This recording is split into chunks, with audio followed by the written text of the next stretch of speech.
On the evening of October 26th, at approximately 7:15 p.m., Sergeant Damon Hayes of the 12th Precinct, an 18-year veteran of the force, was unlawfully detained inside a suburban Grove-Mart superstore. While off-duty and shopping for his family, Sergeant Hayes was confronted by Officer Keith Rollins, a probationary officer with 11 months of service, who was responding to a vague bolo for a black male in a dark hoodie suspected of shoplifting. Despite Sergeant Hayes's attempts to de-escalate and comply within the bounds of his civil rights, Officer Rollins, operating on what would later be determined as profound racial bias, escalated the encounter. He ignored verbal clarification, refused to allow the sergeant to produce identification, and resorted to physical force, cuffing Sergeant Hayes against a store shelf in full view of multiple civilian witnesses. The incident concluded not with the discovery of a crime, but with the discovery of a superior officer's badge, leading to the immediate suspension and subsequent termination of Officer Rollins, and prompting a departmental review of field training and bias protocols. What follows is a reconstruction of the encounter that exposed a deep-seated prejudice shielded by a uniform, and the moment a young officer's career ended when he chose to see color instead of a colleague. The fluorescent lights of the Grove Mart hummed a dull, monotonous tune, a sound Damon Hayes had learned to tune out over years of late-night grocery runs. He navigated the cart down aisle 7, the breakfast and cereal section, a landscape of brightly colored boxes promising sugary delights and fiber-rich health. He held his phone to his ear, a small smile playing on his lips. "No, baby, I told you, they don't have the ones with the little marshmallow unicorns anymore," he said, his voice a low, gentle rumble that was a world away from the command tone he used on duty. "How about the cinnamon ones? You love those." He listened for a moment, his eyes scanning the shelves.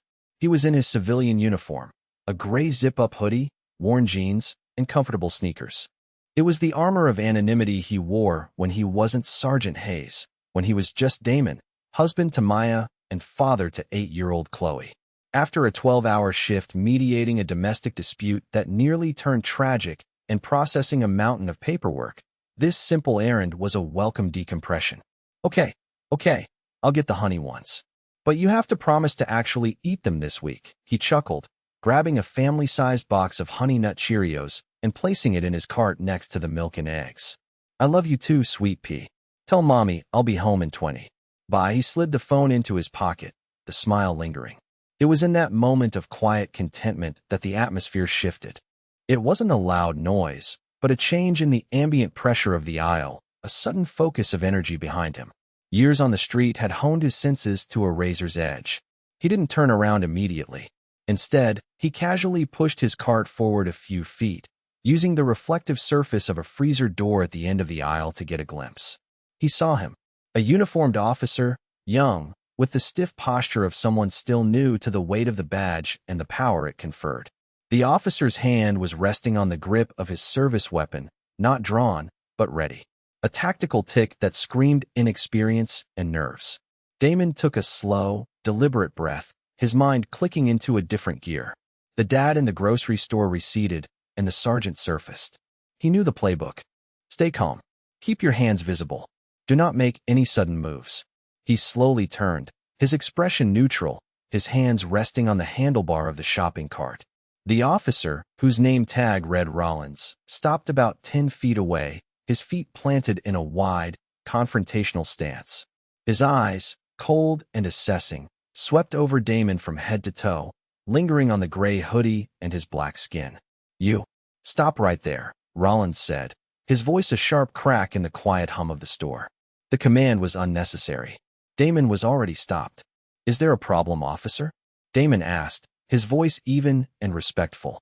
He made a conscious effort to modulate his tone, to project cooperation. He knew how quickly these situations could spiral. "We got a call," Rollins said, his chin jutting out. "Suspicious individual matching your description. Black male, dark hoodie." Lurking in the aisles, Damon's internal monologue was a bitter sigh. Dark hoodie. Lurking. The classic, threadbare script. He gestured subtly with an open hand to the aisle around them. "Officer, with all due respect, it's a chilly evening in late October. Half the men in this store are wearing hoodies. And I'm not lurking. I'm shopping." He pushed his cart forward slightly, letting the officer see the milk, the eggs, the cereal, the mundane evidence of his purpose. Rollins was unmoved. The explanation seemed to bounce off a wall of preconceived judgment. Funny, the caller said you were stuffing items in your pockets. It was a lie, a fishing expedition. A common tactic to provoke a reaction, to get a suspect to nervously check their pockets, giving the officer a pretext. Damon didn't fall for it. He kept his hands firmly on the cart. My phone is in my right pocket. My keys are in my left. My wallet is in my back pocket. I haven't put anything else in them. You are welcome to review the store's security footage, which will confirm that his precision seemed to irritate Rollins, who took another step forward, closing the distance. The air grew thick with tension. A woman pushing a cart with a toddler in the seat paused at the end of the aisle, her eyes wide. She quickly reversed and disappeared. The confrontation now had an audience. I'm going to need to see some ID, Rollins demanded, his voice louder now, more aggressive. Of course, Damon said calmly. My wallet is in my back right pocket. I am going to reach for it slowly. My hands will be in plain sight the entire time. He started to move his right hand, telegraphing the motion with exaggerated slowness. Freeze! Rollins barked, his hand dropping from his belt to hover just over his holster. Don't you move a muscle. Keep your hands where I can see them. Damon froze, his hand halfway to his pocket. This was wrong. This was a dangerous escalation. The kid was either poorly trained or letting his bias run the show. Likely both.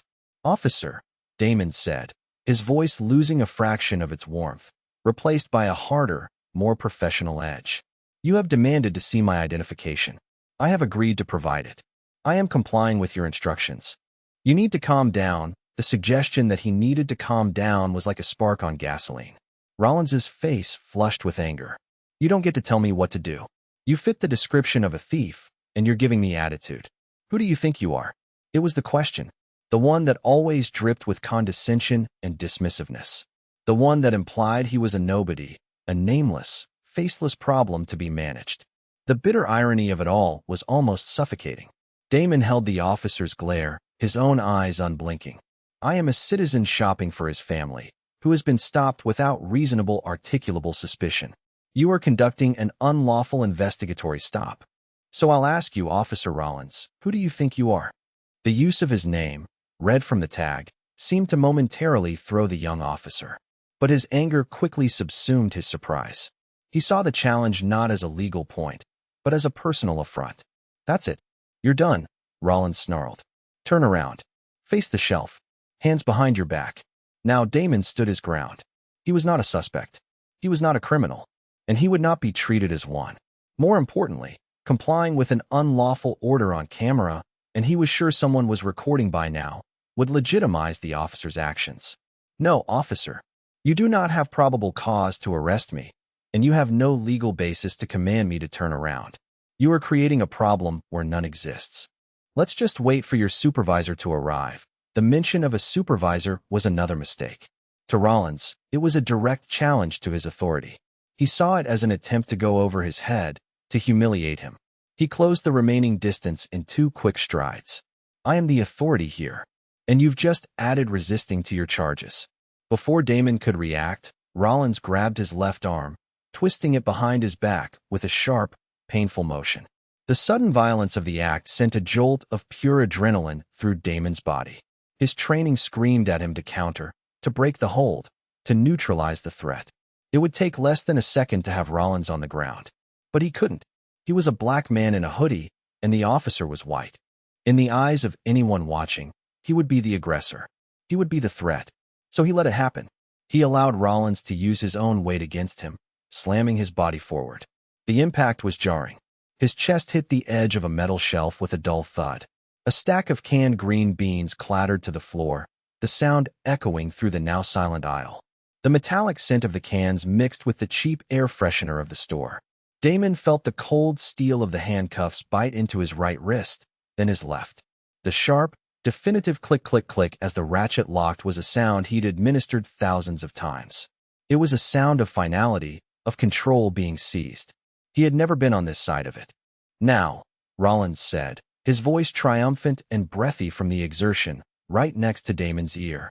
Now we're going to find out who you really are. He patted Damon down roughly. his hands moving with an unprofessional, vindictive energy. He was searching not for weapons, but for confirmation of his own judgment. He reached for the back right pocket. "Wallet's right there, officer," Damon said, his voice flat, devoid of emotion. He stared at his own distorted reflection in a can of creamed corn. He saw the gray of his hoodie, the tense line of his jaw. He looked like the very stereotype Rollins had projected onto him. The anger that had been simmering deep within him was now a cold, hard knot in his stomach.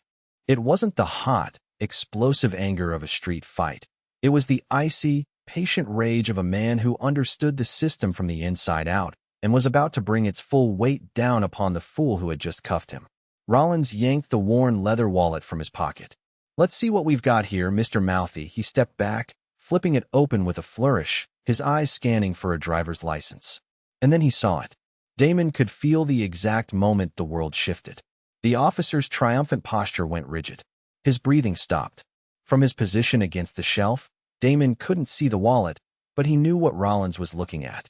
He knew the way the light caught the polished silver of the sergeant's shield, nestled in its custom-cut leather recess. He knew the crisp, authoritative look of the city police department ID card right beside it, with his own face staring back, clean-shaven and in full uniform. The name printed in bold, block letters. Hayes, Damon. Rank, Sergeant. A full minute of suffocating silence stretched on. The only sound was the distant beep of a checkout scanner and the hum of the refrigerators. Rollins's eyes, wide with dawning horror, darted from the badge in his hand to the face of the man he had just slammed into a shelf, and back again. The color drained from his face, leaving a pasty, sickly pallor under the harsh fluorescent lights. His mouth opened and closed silently, like a fish gasping for air. The smug certainty was gone, replaced by a raw, naked panic. It was Damon who finally broke the silence. He didn't shout. He didn't need to. His voice was quiet, dangerously so, and it carried through the aisle with the chilling weight of absolute authority. "My badge number is 724, he said, articulating each number with icy precision. "I'm assigned to the 12th precinct. Your precinct. I am Sergeant Damon Hayes." He took a breath. "Now, Officer Rollins, you're going to take these cuffs off me. You're going to call your direct supervisor to this location. And then you're going to tell me your badge number. Because you and I are going to have a very long conversation about your future, which I assure you is going to be incredibly short." Rollins's hands trembled as he fumbled with the handcuff key. The metallic scraping sound was clumsy and loud. He couldn't seem to fit the key into the lock. "Sergeant. Sir. I had no idea," he stammered, his voice cracking. The cuffs finally sprang open. Damon brought his arms around, rubbing his wrists. He didn't turn to face Rollins yet. He wanted the young officer to stew in the toxic brew of his own catastrophic misjudgment. "You had no idea?" Damon repeated, his voice still low, but now laced with a fury that was all the more terrifying for its control. "Or you didn't care? Let's be honest, Rollins. You saw a black man in a hoodie, and your tactical brain went on vacation. You didn't see a citizen. You didn't see a father shopping for his daughter's cereal. You saw a stereotype. You saw a nail, and you decided to be the hammer." Damon finally turned, slowly. He looked Rollins directly in the eye. The younger man flinched, unable to hold his gaze. The power dynamic had not just shifted, it had been inverted with the force of a tectonic plate. Damon was no longer the suspect. He was the judge, jury, and executioner of this kid's career. "You had a dozen opportunities to de-escalate," Damon continued, his voice a clinical dissection of every mistake Rollins had made. "You could have engaged me in conversation. You could have run the bolo description against actual criminal activity, not just my existence. You could have allowed me to produce my identification as I offered. But you didn't. You chose confrontation. You chose aggression. You chose to put your hands on me without cause." By now, a small crowd had gathered. The woman with the toddler was back, her phone held up, recording. The store manager, a harried-looking man in a red vest, was rushing toward them, his face a mask of anxiety. "Is everything all right here?" the manager asked, looking from the uniformed officer to the now uncuffed Damon. Rollins couldn't speak. He just stood there, swaying slightly, the open wallet still clutched in his hand like a holy relic that had just cursed him. Damon took the wallet from Rollins's nerveless fingers and slid it back into his pocket. He addressed the manager calmly. Everything is under control. However, I need you to secure the surveillance footage from this aisle for the last 10 minutes. It will be needed for an internal investigation. He then turned his attention back to the petrified officer. Rollins, did you activate your body camera? The officer's eyes widened further. He shook his head mutely. No, sir. I forgot. Damon let out a short, harsh laugh devoid of humor. Of course you did. Convenient. Get on your radio. Get Lieutenant Pierce down here. Now the name dropped like a stone. Lieutenant Pierce was the precinct's shift commander, a man known for his strict adherence to procedure and his utter intolerance for cowboys. He was also Damon's friend and former partner. Rollins fumbled with the radio on his shoulder, his fingers seeming to have forgotten how they worked. His voice was a choked whisper as he requested a supervisor to his location. The wait for the lieutenant was the longest 10 minutes of Officer Rollins's life.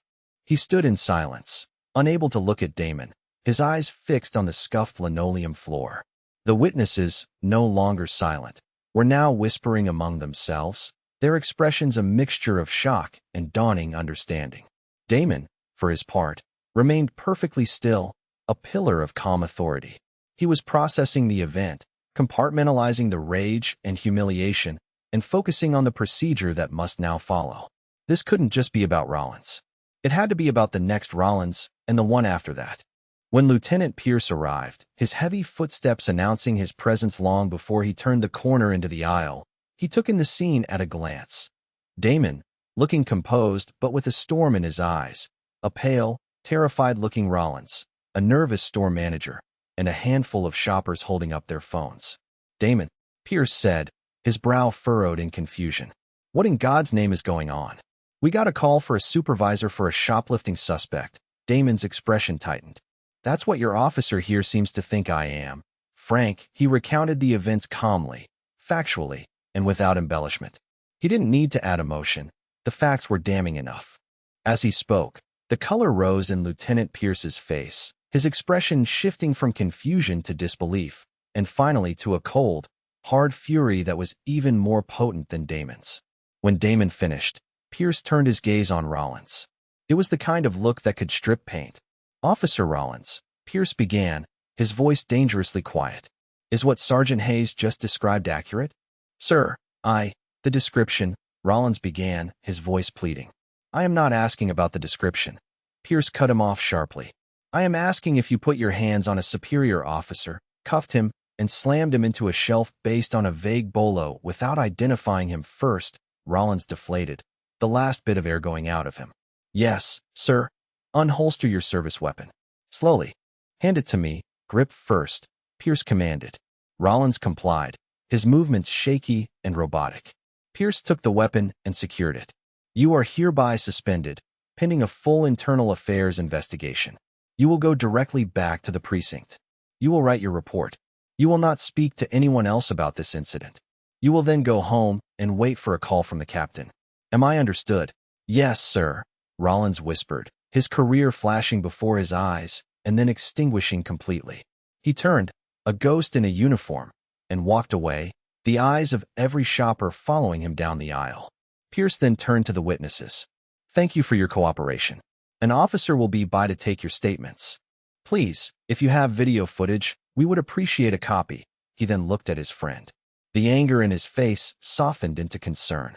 Damon, are you okay? Damon finally let out a long, shuddering breath he hadn't realized he'd been holding. The adrenaline was starting to fade, leaving behind a deep, bone-weary exhaustion and a profound sense of sorrow. I'm fine, Frank. But the department isn't. He looked down at his wrists, where faint red marks were already forming. How many times does this happen to people who don't have a badge in their wallet to save them? The question hung in the air, unanswered, a damning indictment of the very system they had both sworn to uphold. He never did get the rest of his groceries that night. He went home, hugged his wife, and held his sleeping daughter, the scent of cinnamon and honey from the cereal box he'd left in the abandoned cart, a faint memory of a normal life, a life that was always, for men who looked like him, conditional. The fallout was swift and decisive. Officer Keith Rollins was fired before his probationary period was even over. The witness videos went viral, a case study in racial profiling. The department issued a formal apology and opened a massive review of its training protocols. For Damon Hayes, there was a quiet, bitter sense of vindication, but it wasn't a victory. It was just a stark, painful reminder that sometimes the only thing separating a decorated sergeant from a statistic on the news was a small piece of leather and metal in his back pocket.